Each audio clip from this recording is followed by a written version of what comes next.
Selamat pagi pemirsa, semangat pagi. Apa kabar Anda di hari ini? Senang sekali berita Papua hari ini dapat kembali menjumpai Anda bersama saya, Cynthia Delima. Sejumlah informasi penting dan menarik akan kami hadirkan untuk Anda. Berikut 3 di antaranya.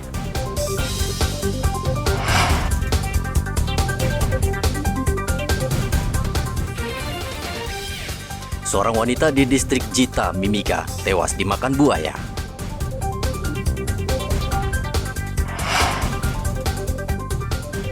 Dua rumah di Merauke ludes terbakar.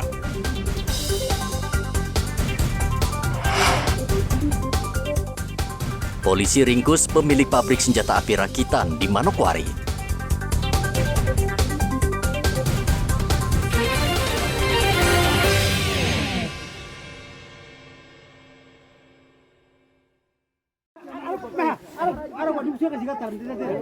Marlina Onawarin tewas diterkam buaya di kampung PC Lama, distrik Jita, Kabupaten Mimika. Korban sempat hilang 2 hari. Saat itu Marlina sedang berenang di kali PC Lama namun tak kunjung kembali ke darat. 2 hari tidak pulang, akhirnya keluarga korban dibantu warga mencari dan menemukan seekor buaya. Selanjutnya buaya ditangkap dan dibelah perutnya hingga ditemukan jasad Marlina. 1 orang dinyatakan hilang pada saat memancing dengan suaminya di sekitar kali PC Lama, kurang lebih 4 km dari distrik Jita. Kronologinya adalah pada saat korban atas nama Marlina Onawarin bersama suaminya melaksanakan kegiatan pemancingan di sekitar kali PC Lama. Pada saat melaksanakan kegiatan memancing, istri korban meminta izin untuk mandi. Namun beberapa jam kemudian istrinya tiba-tiba menghilang atau tidak diketahui oleh suaminya. Kemudian suaminya melaporkan kepada Polsek dan Koramil bersama-sama dengan warga untuk melaksanakan kegiatan pencarian. Warga diminta waspada dan tidak mandi di sungai atau kali karena masih banyak buaya. Igo Batmomolin melaporkan dari Mimika, Papua Tengah. Kebakaran menghanguskan 2 rumah di Jalan Irian Seringgu, Merauke, Papua Selatan. Api dengan cepat membesar karena bangunan rumah terbuat dari kayu. Warga yang panik berusaha memadamkan api dengan peralatan seadanya. Pemilik rumah, Yudi, mengatakan api dari rumah di sebelahnya yang menjadi warung makan. Namun ia tidak mengetahui pasti sumber api yang menjadi penyebab kebakaran. Setengah 12 ya, itu awalnya dari apa kira-kira itu? Kayaknya dari kalau nggak kompor ya ini. Nah, semalam itu sebentar lagi istirahat atau gimana? Lagi istirahat. Lagi istirahat ya. Nah ini apa yang bisa diselamatkan dari kebakaran ini? Motor VR sama ini. Hah? Motor VR sama apa? Yang diselamatkan? Ya, Pak. Untuk kejadian semalam, apa saja yang bisa diselamatkan? Motor. Motor saja, yang lainnya? Yang lainnya habis. Habis, begitu. Kenapa Pak Anda sempat menyelamatkan? Iya, karena kita selamatkan anak-anak sama ibu. Oh gitu, menyelamatkan keluarga dulu ya? Iya, Pak. Yudi terpukul karena banyak harta benda yang terbakar. Ia hanya berhasil menyelamatkan sepeda motor. Namun ia bersyukur kedua orang tuanya selamat. Polisi saat ini masih menyelidiki penyebab kebakaran. Muhammad Ridwan melaporkan dari Merauke, Papua Selatan.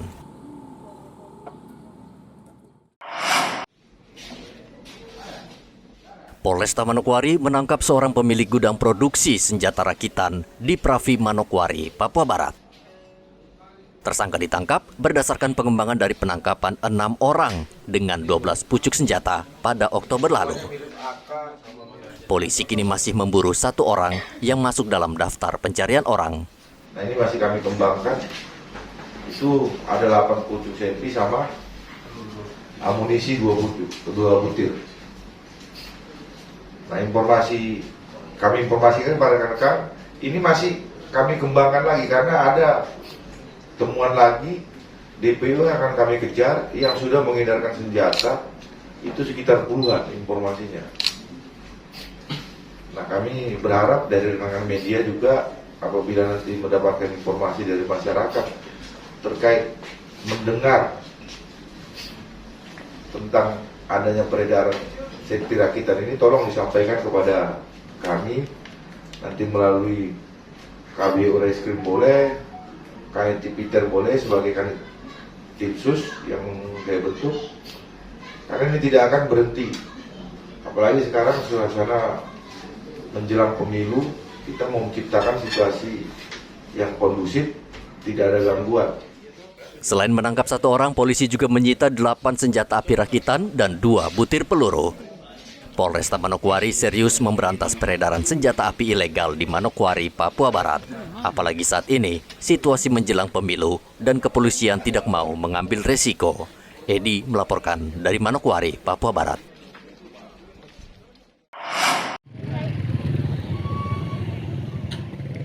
Sekelompok warga di distrik Pravi, Manokwari, Papua Barat mengamuk. Mereka merusak kios minuman keras di Jalan SP3. Dalam video amatir, warga meluapkan emosi dengan membuang dan menghamburkan karton yang berisikan minuman keras berbagai merek. Kapolresta Manokwari Kombes RB Simangunsong mengatakan perusakan ini karena salah paham. Kita sudah konfirmasi juga, Kasar Narkoba juga langsung berangkat ke sana, sudah melakukan pendekatan. Nah kebetulan keluarganya tidak mau dilaksanakan visum. Nah, ternyata itu bukan karena miras. Yang bersangkutan itu memang sebelumnya yang bersangkutan bersama 7 rekannya itu sering konsumsi miras. Nah, pada hari itu selesai mereka mencari tikus tanah, yang bersangkutan sakit, istirahat, pergi ke warung makan apa?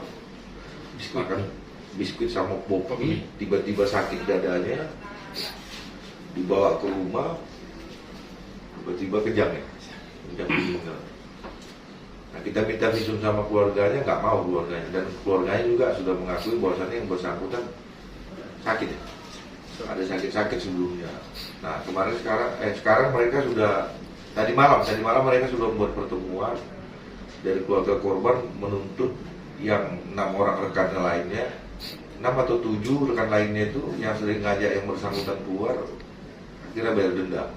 Kami lagi menunggu, karena yang bersangkutan, kalau yang bersangkutan melapor akan kami tangkap. Tidak ada laporan. Sampai sekarang belum ada laporan. Kami menunggu. Kalau yang bersangkutan lapor ya kami tangkap, karena itu pengusaha tidak. Kalau misalnya nanti di tempatnya itu juga salah, kami semua tidak ada masalah. Kami sifatnya ya normatif saja, tidak ada kepentingan. Jika ada laporan, maka pelaku perusakan akan ditindak tegas polisi. Polisi menghimbau warga tidak main hakim sendiri dan melapor ke pihak berwajib agar bisa diselidiki. Edi melaporkan dari Manokwari, Papua Barat. Satuan Narkoba Polresta Manokwari menangkap 2 pengedar sekaligus pemakai sabu-sabu di Manokwari, Papua Barat. Dari tangan kedua pelaku, polisi menyita 100 gram sabu-sabu yang diduga dibeli dari luar Papua dan akan diedarkan ke lokasi pertambangan. Ini sebagian besar BB ini masih utuh, sebagian besar ya, sesuai dengan keterangan dari ataupun pengakuan dari TSK itu baru sebagian dijual, yaitu seperti itu. Berapa variasi yang dijual dari? Bervariasi, ada yang satu G, ada yang setengah juta. Iya. Sasarannya sebagian besar ada yang ke tambang. Oh, tambang. Iya. 2 pelaku lain hingga kini masih diburu polisi. Pelaku mengaku sudah 1 tahun mengedarkan sabu-sabu. Narkoba itu dijual per paket 500.000 hingga 1 juta rupiah. Kedua pelaku diancam hukuman maksimal 20 tahun penjara. Edi melaporkan dari Manokwari, Papua Barat.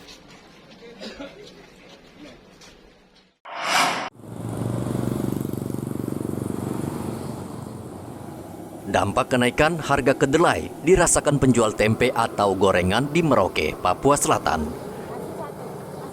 Tidak ingin rugi dan dagangan tetap laku, penjual gorengan terpaksa memperkecil ukuran tempe dibandingkan harus menaikkan harga. Salah satu penjual di Jalan Prajurit mengatakan banyak pembeli yang protes, namun ia tidak bisa berbuat apa-apa. Sekarang harga tempenya, harga berapa dibeli di pasar, Pak?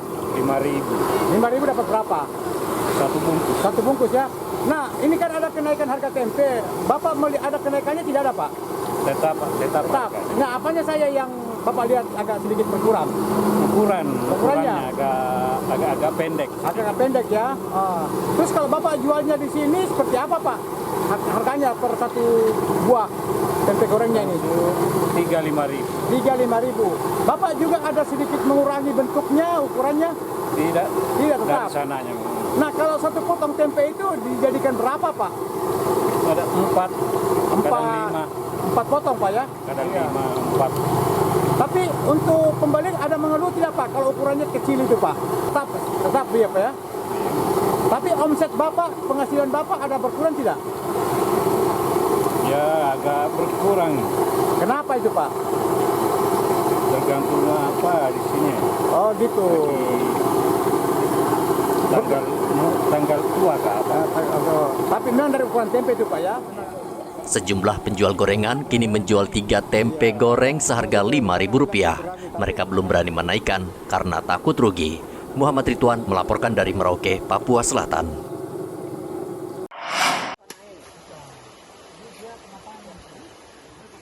Sebagian masyarakat di Provinsi Papua masih kesulitan untuk mendapatkan air bersih.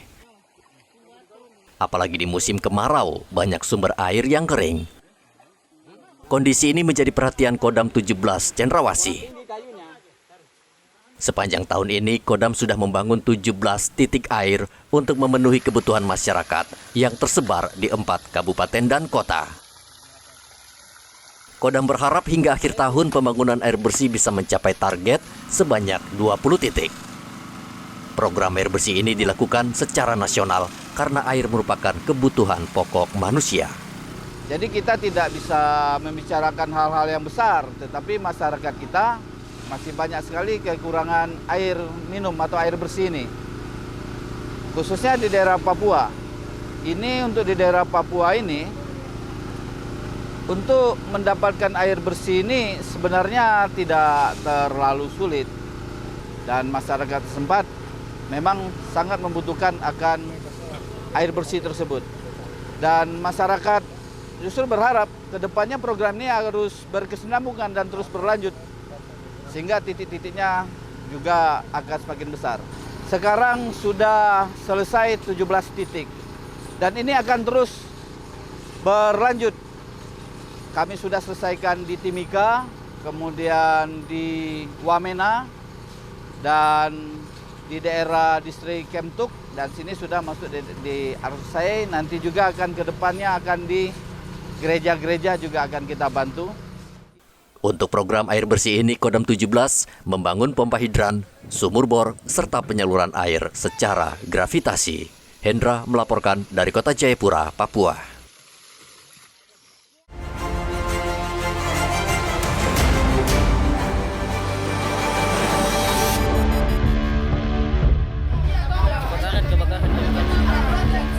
Warga perkampungan nelayan Kampung Tengah, Merauke, Papua Selatan panik karena satu rumah terbakar. Warga tidak bisa berbuat banyak karena sumber air sulit diraih pada musim kemarau. Rumah nelayan ini terbakar, termasuk seluruh harta benda.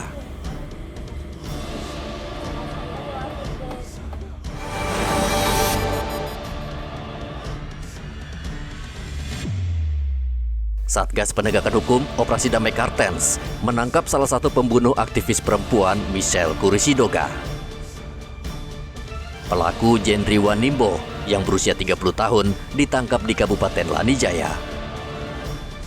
Pelaku diduga ikut menjemput korban dari hotel ke lokasi pembunuhan dan merekam pembunuhan.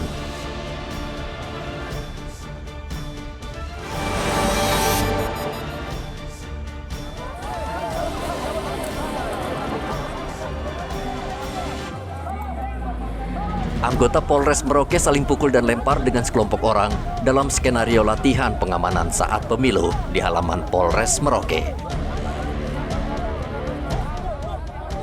Latihan itu untuk mengantisipasi kemungkinan terburuk bila salah satu kelompok tidak puas dengan hasil perhitungan suara.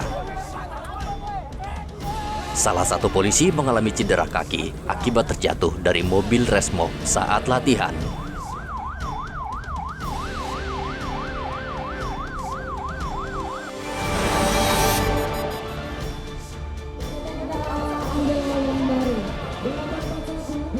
Warga Merauke berdesakan untuk mendapatkan pelayanan kesehatan gratis yang dilaksanakan Dinas Kesehatan Provinsi Papua Selatan. Mereka berkumpul di Taman Mandala yang merupakan jantung kota Merauke. Meski harus antre lama, warga tidak mau melewatkan kesempatan ini karena gratis. Mengingat sebagian menganggap biaya cek kesehatan di rumah sakit atau dokter tidak murah. Petugas kewalahan melayani masyarakat yang membludak.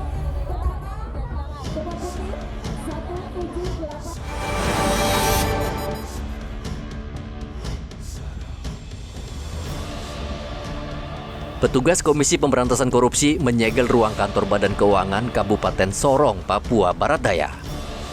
Penyegelan setelah operasi tangkap tangan penjabat Bupati Sorong Yan Pit Moso beserta 4 pegawai lainnya. Usai diperiksa selama 10 jam, kelima orang itu langsung diterbangkan ke Jakarta.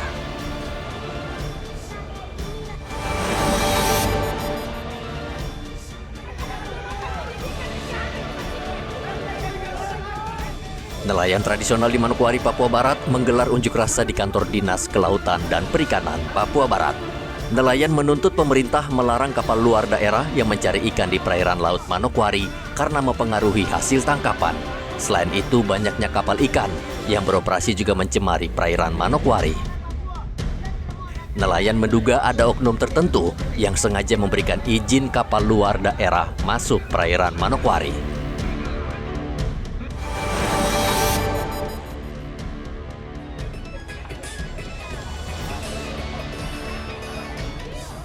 Pasar murah ini diserbu warga yang ingin membeli bahan pokok. Dinas Ketahanan Pangan Kabupaten Mimika kembali menggelar pasar murah di Kelurahan Inauga.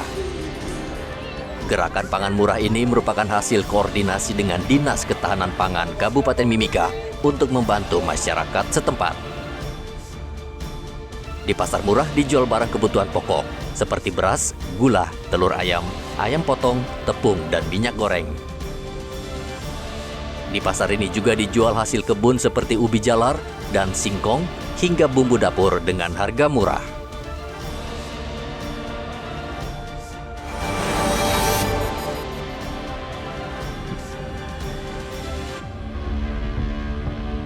Lebih dari sepekan pelayanan kesehatan di Puskesmas Rimba Jaya Merauke, Papua Selatan terhenti akibat ulas kelompok orang yang memalang puskesmas sehingga masyarakat tidak bisa berobat. Puskesmas hanya melayani warga yang ingin mendapatkan surat rujukan. Namun untuk berobat, warga dilayani puskesmas pembantu di Kelurahan Rimba Jaya. Petugas kesehatan hanya menyediakan 1 meja di depan puskesmas untuk melayani warga yang silih berganti meminta surat rujukan.